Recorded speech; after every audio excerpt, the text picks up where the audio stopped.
Merhabalar, Sevdan Mutfağı YouTube kanalıma ve mutfağıma hoş geldiniz. Bugün sizler için kıymalı pide tarifi hazırladım. Hemen yapım aşamalarına geçiyorum. Hemen hamuru yoğurarak tarife başlayalım. Karıştırma kabına 1 tatlı kaşığı toz şeker ekliyorum. Yarım paket maya ekliyorum. 3 yemek kaşığı sıvı yağ ve 1,5 su bardağı ılık süt ekliyorum.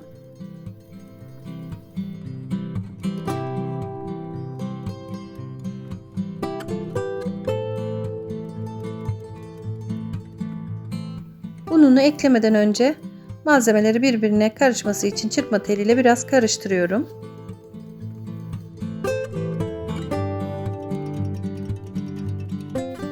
Toplamda 3,5 su bardağı un kullandım. İlk önce bir yarısını ekleyip tuzunu da ekliyorum. Yarım tatlı kaşığı tuz ekledim. Ve hamurumu yoğurmaya başlıyorum. Hamurumuz ele yapışan yumuşak bir hamur olacak.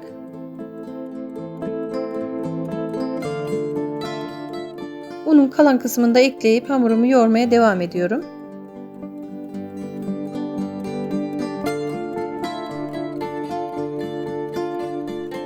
Ve hamurum bu aşamaya geldiğinde tekrar un eklemiyorum ve elimi sıvı yağ batırarak hamurumu tekrar yoğurmaya devam ediyorum. Bu şekilde toparlıyorum.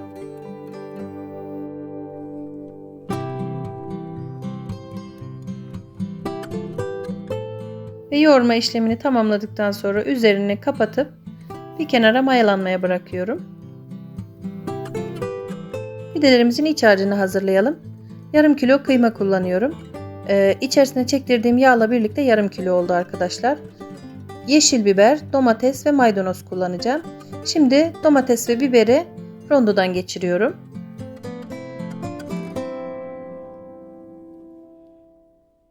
Kıymanın üzerine domates ve biberini ekliyorum.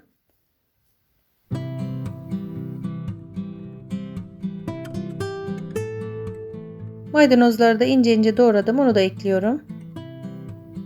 Ve 1 çay kaşığı kadar tuz ekliyorum. Eğer kıymanız yağlı değilse harcın içerisine yarım çay bardağı sıvı yağ ekleyebilirsiniz. Benim kıymam yağlı olduğu için eklemedim arkadaşlar.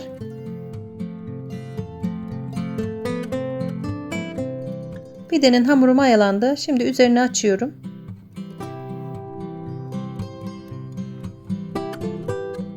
Yanıma biraz un aldım. Tezgahın üzerine serpiyorum. Hamuru tezgaha alacağım şimdi. Bakın hamurun kıvamı bu şekilde olacak. Yumuşak, ele yapışan bir hamur olacak.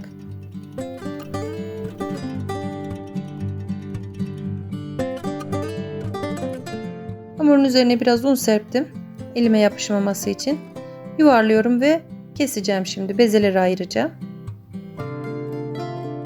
Hamurun kıvamı önemli arkadaşlar. Yumuşacık bir hamur olması gerekiyor.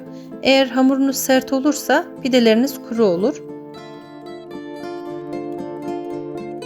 Ve hamuru gelişigüzel şekilde kestim. Ve büyük olan parçalardan küçükleri ekleyip 8 tane eşit beze yaptım.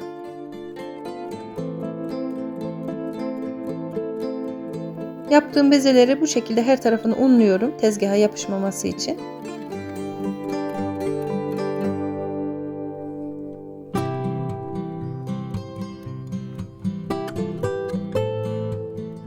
Bezelerimin hepsini yaptıktan sonra üzerlerinin kabuklanmaması için üzerine poşet kapatıyorum.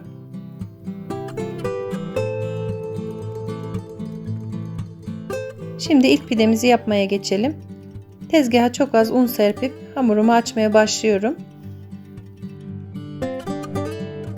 Açarken merdane kullandım gördüğünüz gibi. Çünkü oval bir şekilde açacağımız için merdane ile açması daha kolay oluyor. Hamuru açtım. Gördüğünüz gibi bu kadar olması yeterli. Tepsime sığacak büyüklükte ayarladım. Ve iç harçtan ekliyorum.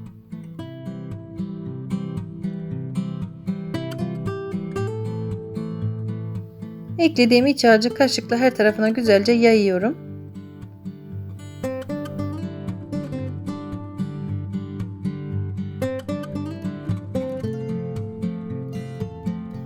Ve pidemizin kenarlarını bu şekilde üzerine kapatıyorum.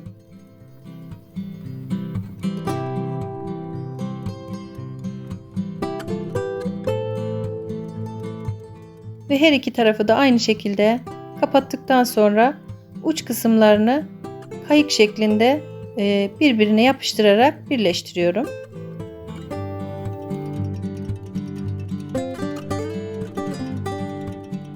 Pidemin görüntüsü bu şekilde. Yakından size de göstermek istedim. Pişireceğim tepsinin içerisine yağlı kağıt serdim ve pideyi alıyorum. Alırken şeklini bozmamaya dikkat edelim. Çünkü uzuyor arkadaşlar alırken.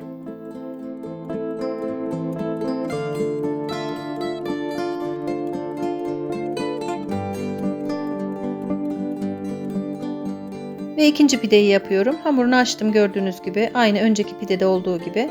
İç harcını ekliyorum. Burada videoyu biraz hızlandırmıştım. Kaşıkla iç harcı yaydıktan sonra yine kenarlarını aynı şekilde üzerine kapatıyorum.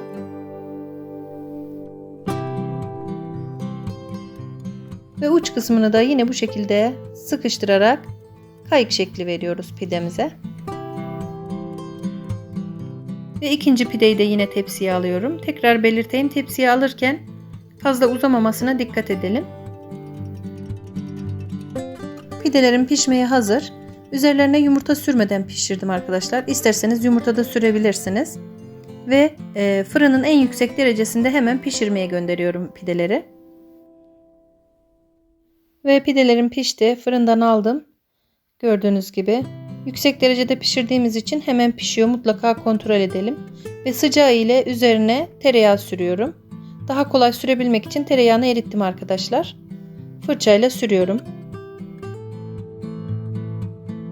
Gerçekten çok lezzetli bir pide oldu. Mutlaka yapmanızı tavsiye ediyorum. Bakın yakından da göstereyim şöyle. Çok iştah açıcı görünüyor.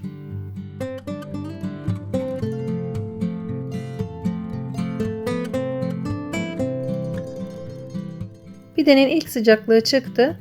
Şimdi kesiyorum. Pidelerinizi damak zevkinize göre başka iç harçlarla da yapabilirsiniz. Şimdi pideleri servis tabağına alıyorum. Şöyle yakından da göstereyim sizlere.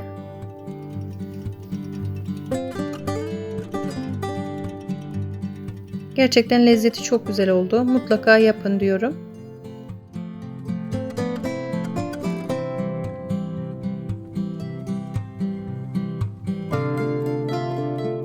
İkinci pideyi de yine aynı şekilde kesiyorum. Ve onu da servis tabağına alacağım.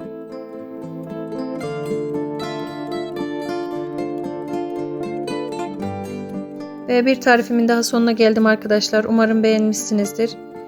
Yapacak olanlara şimdiden kolay gelsin ve afiyet olsun diyorum. Videolarımı izledikten sonra beğeni ve yorum bırakmayı unutmayın. Başka tariflerde görüşmek üzere. Hoşça kalın. Allah'a emanet olun.